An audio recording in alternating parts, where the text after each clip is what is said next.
is that we've put millions of pounds into this academy. We've got thousands of people signed up. We've got thousands of CVs, and it's split into people who are ready to work tomorrow. And when those jobs are created, we can put them into work. There are some people that need some upskilling, and there are some people that are just unqualified to work and they're furthest away from the job market.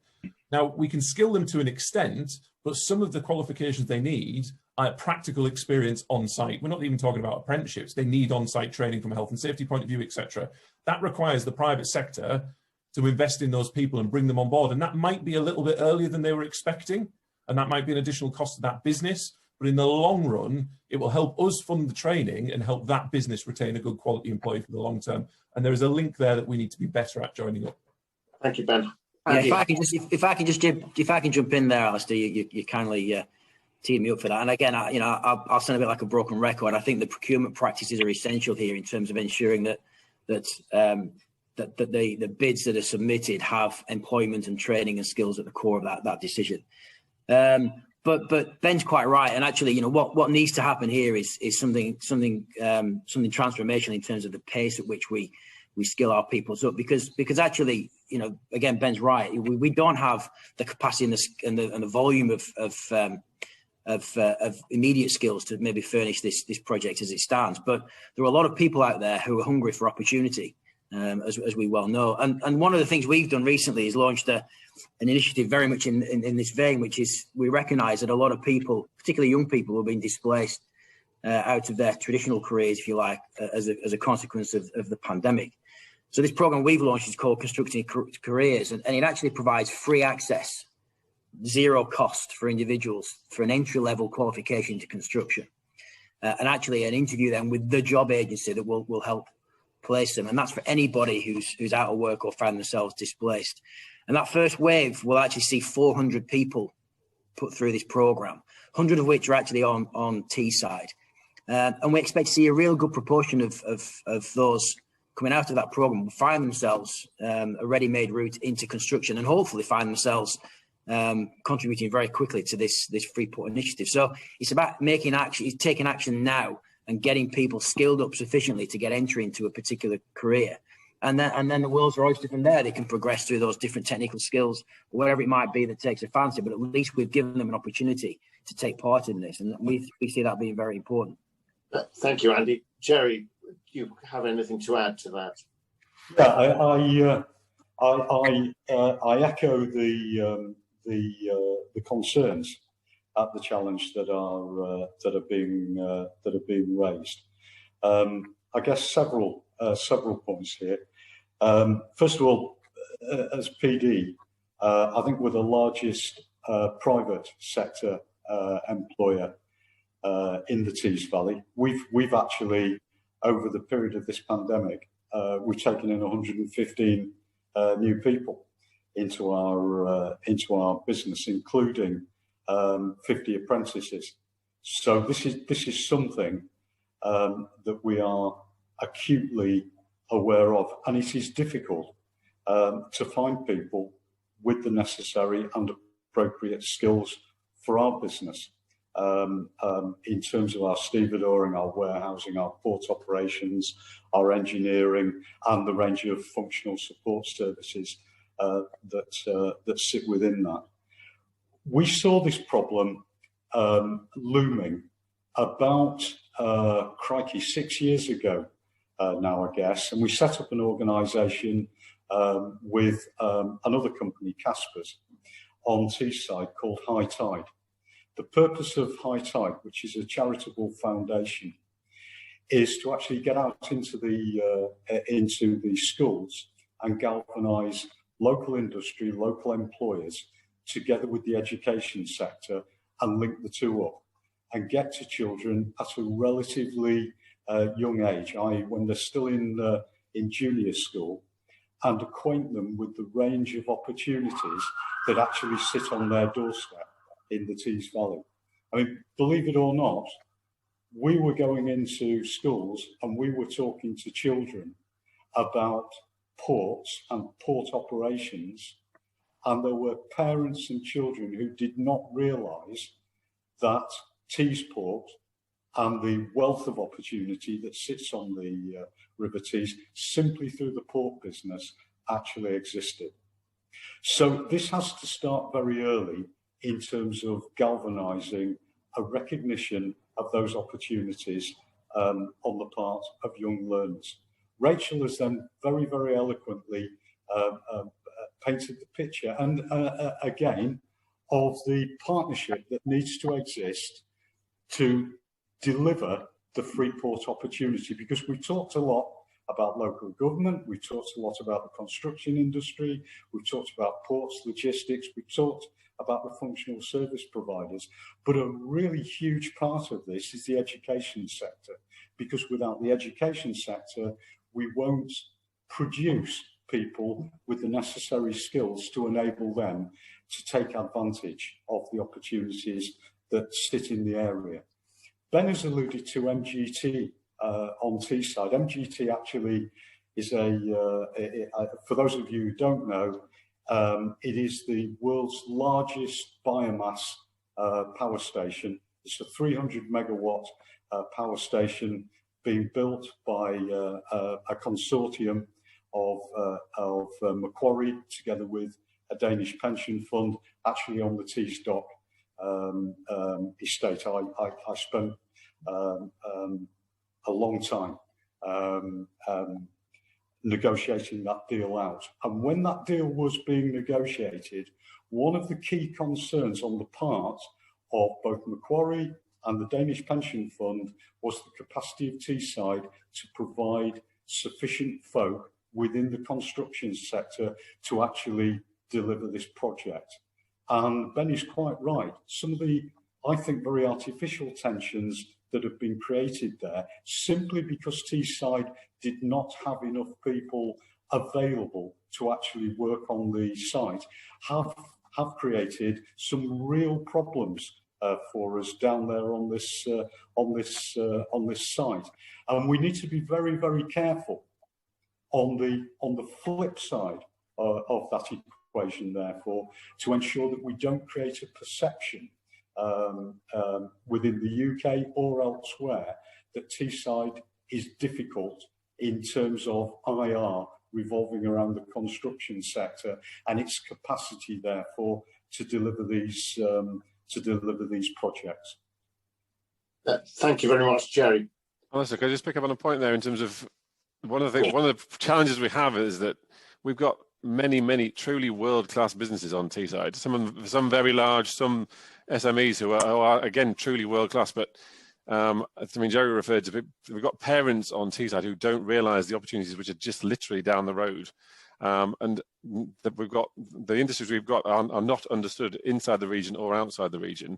So you've got your next stage, your school leavers and your college leavers who don't appreciate just how fantastic the jobs are, and then will be viewed to a degree as stereotypical jobs, as sort of hard labour and dirty jobs. But these are, as Richard alluded to, these are ecosystems in their own right. There are all manner of jobs in working for these industries, and the traditional industries are digitalising as well. So there's a lot of new and exciting challenges, but people probably aren't aware of them. So the problem is around the corner, and we do need to sort of to promote the opportunities as much as we possibly can do.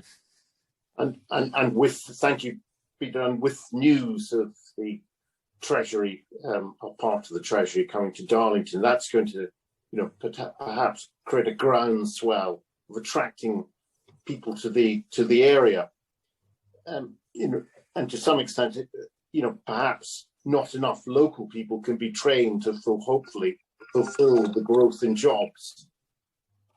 Richard, how do you think we should cope with actually attracting people from outside the area, and will it be needed? It's a really interesting point, isn't it, Alistair? And I'm being very careful not to upset Ben, because clearly we want as many of these people to come from the local Indigenous workforce. And there is that very strong industrial heritage that we've got in the Northeast, particularly on Teesside as well, with all the former SSI staff, and many of these people have travelled, to go and find new employment because there just simply weren't the number of the right types of roles for people to work there.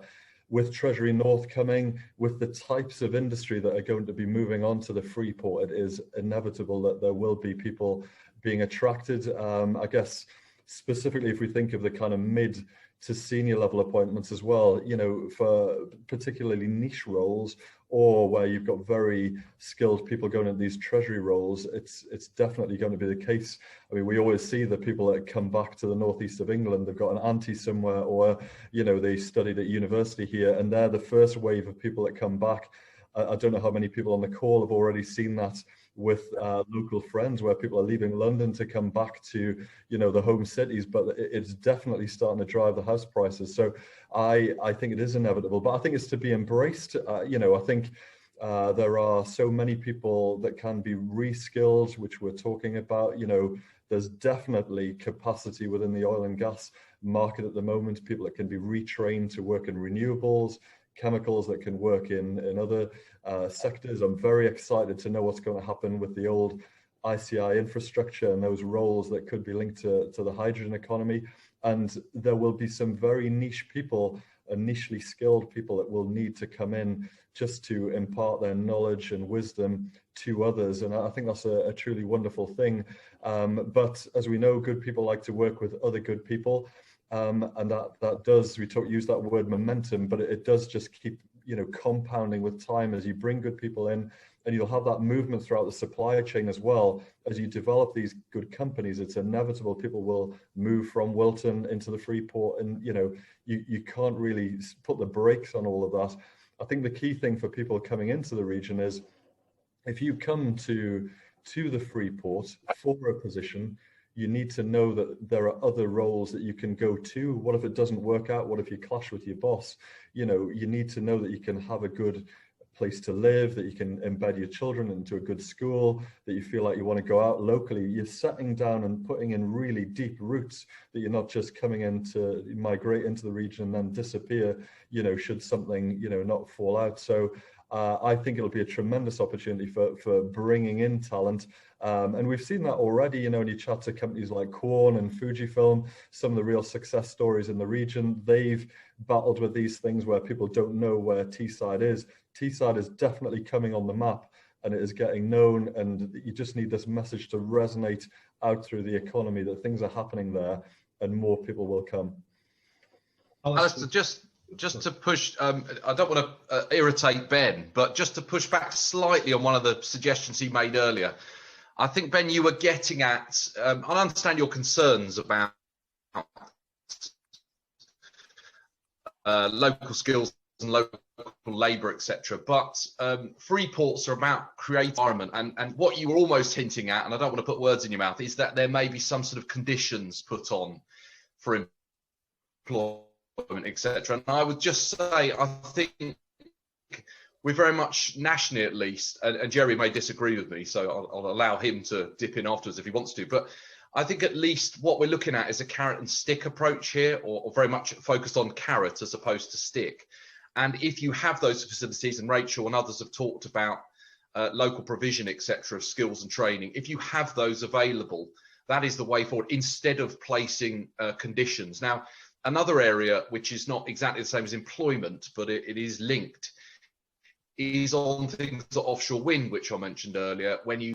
Now you could have very restrictive UK content rules which require every grain of steel to be produced in the UK that then goes and is turned into a turbine, etc. But that may be a bit difficult to actually honour all the time. So if you have a more light touch UK content rule, for example, where you require things to be produced locally, then I think you'll find the trickle down is there to be benefited by local people and workers, etc. And just as Richard was mentioning, I think when you bring people into a region, don't want to vote for you, Ben. That's the way I'd look at it. If I could just quickly, you're absolutely right, Richard. So I suppose there are two parts to it. So if you take GE, there aren't any restrictions on GE from a labour point of view or from a sourcing point of view. That's not, I don't think that would be appropriate, and that's a commercial arrangement that they have with Teesworks, who negotiated the deal that they have.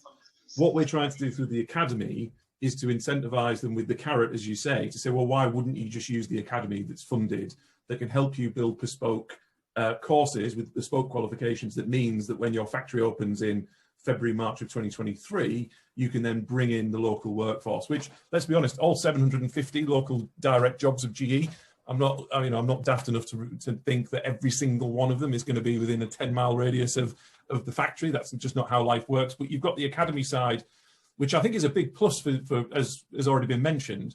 Big investors want to know what the local workforce is like, and if there are any gaps, what can the local area do to help fill those gaps? So that is something we can do through the academy. The separate part of it, though, is where you have part of the Freeport that's publicly owned through the Teesworks site, then you have procurement rules that you have to go through anyway, and it's how do you incentivize those procurement rules to favour as much as legally possible local firms to win those contracts. So when I talk about that, what I talk about prioritising local people is, for example, when we go out to tender for the new 1 kilometre quay that we're going out to tender for right now, what can we build into that tender to make sure as much as legally possible that you're using local supply chain and local labour. So where it's something we control, I think it's right that we can prioritise locally as much as possible, because even if it's not, necessarily the cheapest quote, it could be the best value for money from a socioeconomic point of view, but we wouldn't impose those same restrictions on a private investor, because that's going to potentially de-incentivise them to come to our area compared to somewhere else. So yeah, there are lots of moving parts to it, and I completely agree with what you say. Then that asks the question, what is local? Is local Teesside, or is it the wider northeast? Well, for me, the local has to be the Tees Valley, because that's the people I represent. So, where I am in control of something, I will do my utmost to represent the people that I represent and prioritise them. However, having said that, we have, Hogg Construction, local firm based just outside of Darlington, on the Teesworks site, for instance. There are predominantly lads who live 30 miles away on the wrong side of the Tees Valley border who live in Durham. It's like, well, they are still local people, aren't they? So, like we said at the beginning, this is going to disproportionately benefit companies from across, again, not just the rest of the Northeast, but parts of Yorkshire as well. And that's to be welcome, because we're all part of the same community. We all feed out of the same pot, and, it'll be a good thing for everyone, which is why, to be honest, it was disappointing to see that the Northeast didn't get their Freeport, because of the benefits we directly saw to some Teesside businesses that would have got out of the Northeast Freeport as well. So, we're all in this together. Thank you, Ben. Stephen, from a Deloitte perspective, you representing the whole of the Northeast, how would you view it? It's interesting what Ben's just said there was along my way of thinking. For me, I said before that I was a tax advisor, and whilst this Freeport idea is much more ambitious than previous Freeports or enterprise zones, I've seen that where they've thought of themselves as an island, you haven't had the community buy-in that you see. And I just think, if you think about the deprived, I'm from Durham, so I think about the deprived areas of East Durham, South Durham, what a difference a successful Freeport in Tees Valley makes to them. My only point is, I think we need to think of what Jerry said earlier about the governance, the levelling up agenda, and the legacy we leave after the 5 years. So that would be my point, that it's around the whole Northeast and making it work. Thank you. And Tom, from your perspective, and if you could comment on some of the things that you've heard this morning, how do you view local? I think if I look at our perspective, obviously we're based in Hartlepool, which is absolutely in the TVCA area. When I look at the demographic of the employees, we have people south of the TVCA, we have people north, we have people west. So you can look at local as the people in the streets next to the factory, but I think the reality of it is, in this day and age, with the mobility of people, that the local, for me, is probably within 50 miles. And I'm a proud Teessider, so I'd love nothing more than people from Teesside to benefit from this massively. But the reality of it is, people are that mobile these days. It's not uncommon for people to travel an hour for a well-paid job these days. It's pretty commonplace now. So I think that would be my take on what I would see as local, certainly.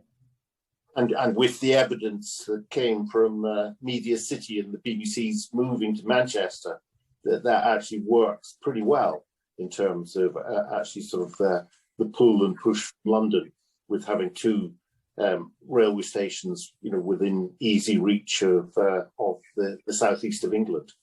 Are there any other views in terms of, the things that we haven't covered, the environment, for instance, that we haven't covered in terms of actually reclaiming brownfield sites and the sort of benefits that might come from that, Peter? Yeah, just wanted to pick up on an important point. The word old was used earlier, and it's important to realise that there's a lot of the old industry we've got around has been around for an awful long time, has reinvented itself numerous times. So Fujifilm Diosynth was mentioned, Qualm was mentioned. That is old ICI, but there's a fantastic new jobs. And you've got the likes of Alpec, Mitsubishi and SABIC who are at the epicenter of plastics recycling. Those old chemicals jobs are effectively, they're the new because they're going to be the solution to the war on plastic. So it's important, as this is outside the region, these aren't just old jobs and old industries which are going to be replaced by new industries. They're at the heart. That's why the new industries come here. And I'm sure Andy would say the reason why new investors come to Teesside is largely because they can plug into what's already here and what is going to be here for years to come. I think it's important that everyone has a view in terms of the things that we haven't. Rachel, or is there anything we haven't covered that you feel you'd like to mention? I think it's important to mention the R&D and innovation aspect of the Freeports that we haven't really touched on yet. In that it's been very important that we haven't seen and we don't see the Freeport just as great big sheds that house things. That it actually has to. There is an onus to bring some innovation, R&D, and some investment in that there, and that's one of the things that the North East as a whole, the Tees Valley, has been particularly lacking in is investment in those R&D things for primary research and bringing new things to market. We've got some great facilities here, but investors don't always follow them. So I think it's something that we cannot forget about, and something that will really make the Freeport a great game changer is if we can bring an R&D capability here to sit alongside the manufacturing capabilities. That's when we really do start to become a game changer, and I think it's really really important aspect of the Freeport bid that we don't let our investors forget that. Thank you, Rachel. And Jerry, as being a kind of core member of putting the whole bid together, is there anything you would like to add to what we've discussed this morning?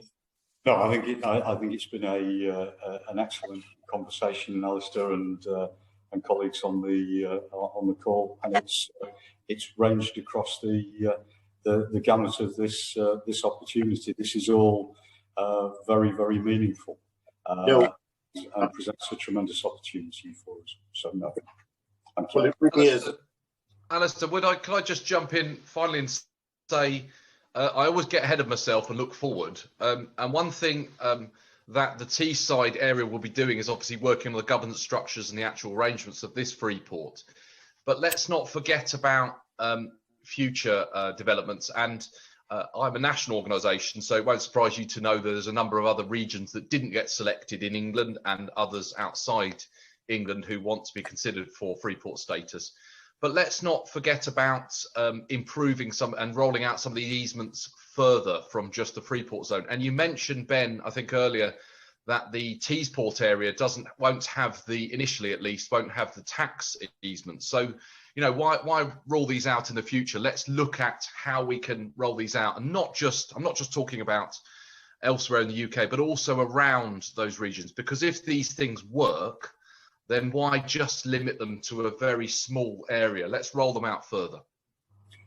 Well, Richard, I think there is, as you know, there is every prospect that if this is demonstrated to be a workable proposition from a local, regional, and indeed national perspective, then there's every prospect that this model will be developed elsewhere within the UK. So your point is well made. I think that the government have taken a prudent course of action in terms of the allocation and the disposition of the Freeports. I echo the sentiment that was made earlier. I think it's a shame that the Greater North East didn't secure Freeport status, but we are where we are. But what we now need to do is we now need to trailblaze and actually deliver the opportunities in the area. Well, thank you